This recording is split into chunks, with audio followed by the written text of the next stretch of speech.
Hello दोस्तों, स्वागत है हमारे YouTube चैनल में। और आज की क्लास में हम लोग पढ़ेंगे एंशिएंट हिस्ट्री का टॉपिक उत्तर भारत के महत्वपूर्ण वंश।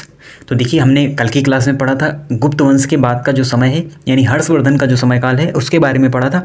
और आज की क्लास में हम पढ़ेंगे कई सारे वंशों के बारे में, जो छोटे छोटे वंश हैं जिनका शासन रहा समय काल, अलग अलग समय काल में। तो उनके बारे में हम लोग डिस्कस करेंगे। तो चलिए स्टार्ट करते हैं आज की क्लास को। और सबसे पहले इसमें देखते हैं, तो ये थे, कल ही हमने आपको बताया था कि जब हर्षवर्धन का समयकाल चला गया, यानी हर्षवर्धन वो युद्ध हार गया जो पुलकेशिन द्वितीय और हर्षवर्धन के बीच में लड़ा गया था। तो फिर क्या हुआ, कन्नौज के लिए त्रिपक्षीय संघर्ष शुरू हुआ, जिसमें पाल वंश और प्रतिहार वंश और राष्ट्रकूट वंश, तो इन तीनों के बीच में 200 वर्षों तक संघर्ष चला, त्रिपक्षीय संघर्ष चला। तो आज हम इन्हीं सभी वंशों के बारे में डिटेल में डिस्कस करेंगे। और इसमें हम उत्तर भारत के जो वंश हैं उनके बारे में डिस्कस करने वाले हैं। तो ये जो राष्ट्रकूट वंश है, ये हमने पिछली क्लास में भी आपको बताया था कि ये दक्षिण भारत का वंश है।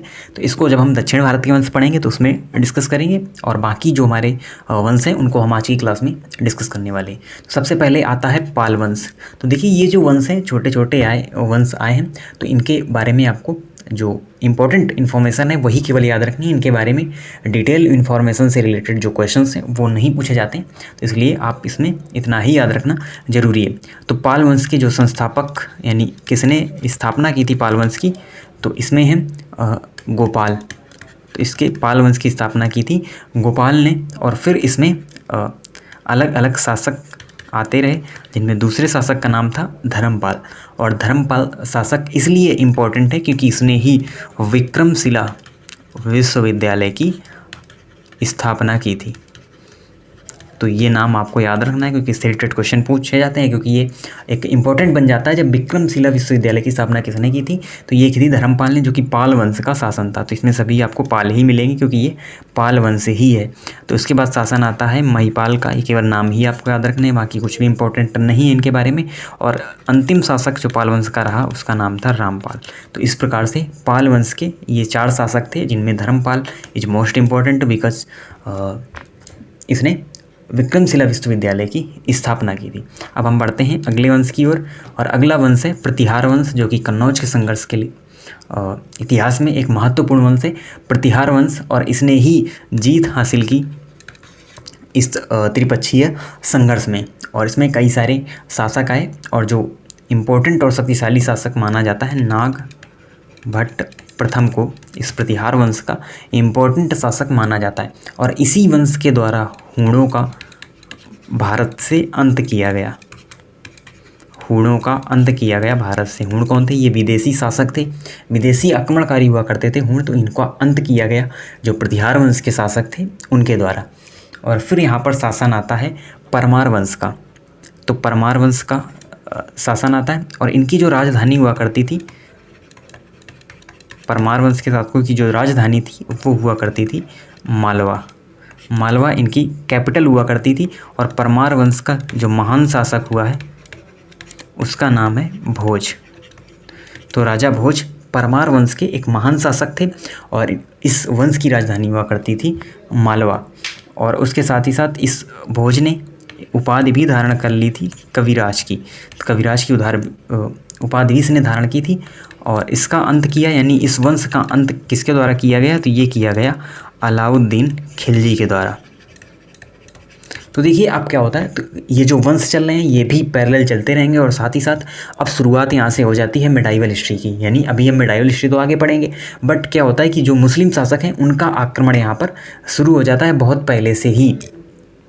क्योंकि सबसे पहले 712 AD, और हमने पीछे क्या पढ़ा था, हमने पढ़ा था हर्षवर्धन का शासनकाल।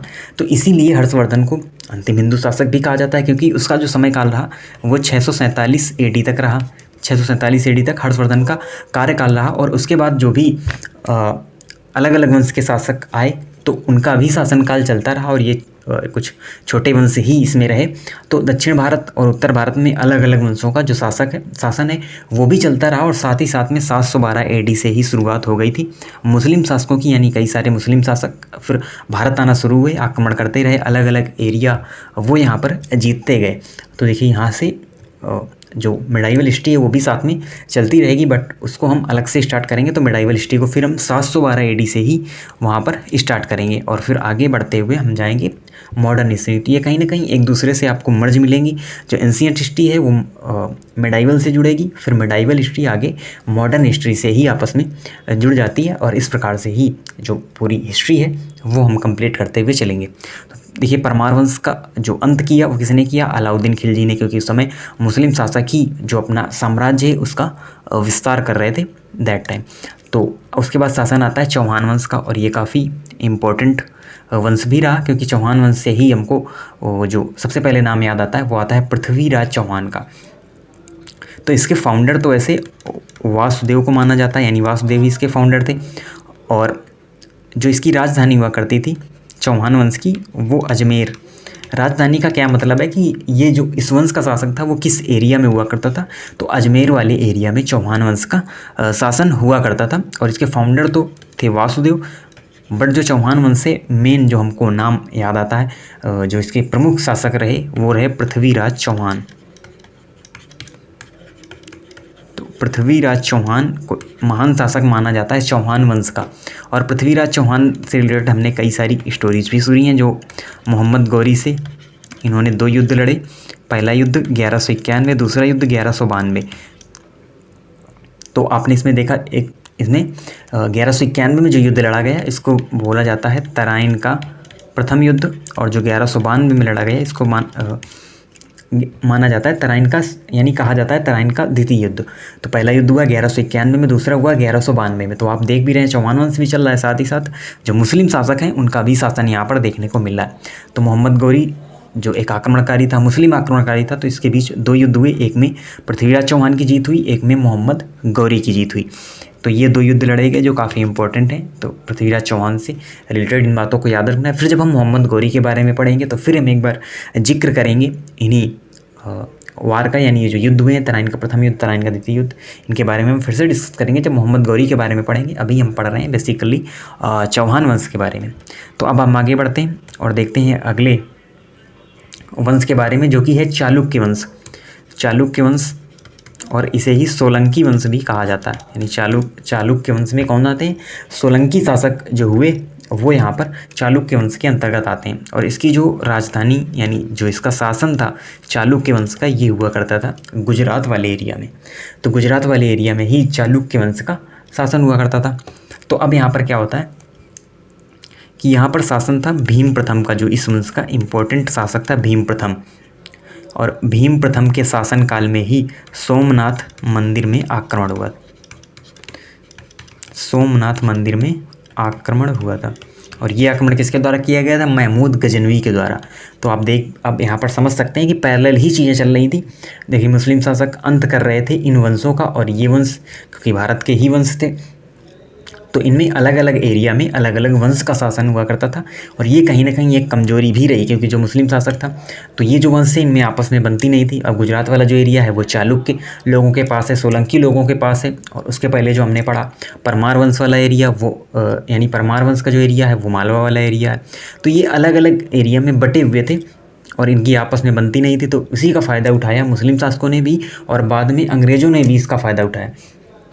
तो इसीलिए यहाँ पर जो मुस्लिम शासक थे वो अपना एक्सपेंशन कर रहे थे, अपने साम्राज्य का विस्तार कर रहे थे। और इसी के चलते सोमनाथ मंदिर पे, क्योंकि ये हिंदू मंदिर था और आज भी है, बहुत ही पवित्र एक मान्यता है इस मंदिर को लेकर, तो इसकी ही सोमनाथ मंदिर पर ही आक्रमण किया था महमूद गजनवी ने, और इसको पूरी तरीके से तुड़वा दिया था। और फिर इसका पुनर्निर्माण भी कराया गया इन्हीं चालुक्य वंश के शासकों के द्वारा। और इसमें फिर एक और शक्तिशाली शासक आता है भीम द्वितीय, और फिर उधर महमूद गजनवी के बाद मोहम्मद गौरी का समय काल आता है। तो भीम द्वितीय ने क्या किया था? भीम द्वितीय ने ही मोहम्मद गौरी को यहाँ पर हराया था और मोहम्मद गौरी को बंद कर लिया था, यानी कैद कर लिया था भीम द्वितीय ने। तो भीम द्वितीय एक शासक था जिसने मोहम्मद गौरी को भी हरा दिया था। तो ये रिलेटेड था किससे? चालुक्य वंश से ही ये रिलेटेड शासक हुआ करता था। उसके बाद शासन आता है किसका? सेन वंश का। सेन वंश का, जो कि सेन वंश का शासन बंगाल वाले एरिया में, यानी बंगाल वाला जो एरिया था वो सेन वंश के अंतर्गत आता था। और इसमें जो इसके फाउंडर थे सेन वंश के, उसका नाम हुआ सामंत सेन। तो सामंत सेन जो कि सेन वंश का संस्थापक हुआ करता था। और उसके बाद इसका जो महान शासक आया उसका नाम था विजय सेन। तो इसमें केवल नाम ही याद रखना है और किस एरिया में इस वंश का शासन हुआ करता था, तो ये ही केवल आपको इसमें याद रखना। देखिए कई सारे जो 6 इम्पोर्टेंट वंश थे उत्तर भारत से रिलेटेड उनके बारे में हमने देखा। उसके अलावा और भी जो अन्य शासक आए उनके बारे में भी देख लेते हैं जिनकी एरिया आपको याद रखना है, जिनमें शामिल है यहाँ पर तोमर वंश। तो तोमर वंश का शासन रहा दिल्ली वाले एरिया में। उसके बाद शासन आता है चंदेल वंश। तो चंदेल वंश का शासन रहा बुंदेलखंड वाले एरिया में। तो चंदेल बुंदेल, तो इससे आप याद रख सकते हैं इस ट्रिक से कि कहाँ पर इनका शासन हुआ करता था। फिर आते हैं गहड़वाल वंश। गहड़वाल वंश का शासन हुआ करता था कन्नौज वाले एरिया में। तो ये कुछ अन्य शासक भी थे जिनका एरिया और जो वंश थे उनका नाम आपको याद रखना है। बाकी जिनके बारे में डिटेल बताना था वो हम ऑलरेडी आपको बता चुके हैं। तो इस प्रकार से हमारे जो उत्तर भारत के यानी नॉर्थ इंडिया के जो इम्पोर्टेंट वंश हैं वो हमने यहाँ पर पूरी तरीके से कंप्लीट कर लिए हैं। अब हमारी एक और क्लास होगी यानी क्लास नंबर 19 जो होगी उसमें हम जो साउथ इंडिया के दक्षिण भारत के जो इम्पोर्टेंट वंश हैं उनको उस क्लास में कवर करेंगे। और इसके साथ ही हमारी जो एंशिएंट हिस्ट्री है वो पूरी तरीके से कंप्लीट हो जाएगी। फिर हम TCS पैटर्न पर बेस्ड क्वेश्चंस को सॉल्व करेंगे जो कि SSC रिलेटेड जितनी भी एग्ज़ाम्स होते हैं उनमें पूछे गए हैं। SSC CPO है और उसके बाद SSC CGL CHSL और MTS में जो भी क्वेश्चन पूछे गए हैं TCS पैटर्न पर आधारित उनको हम डिस्कस करेंगे एंशिएंट हिस्ट्री से ही रिलेटेड। तो इस प्रकार से एंशिएंट हिस्ट्री पूरी तरीके से हमारी कंप्लीट हो जाएगी। तो आप इसी तरीके से चैनल से जुड़े रहिए। मिलते हैं आपसे नेक्स्ट वीडियो में, तब तक के लिए धन्यवाद।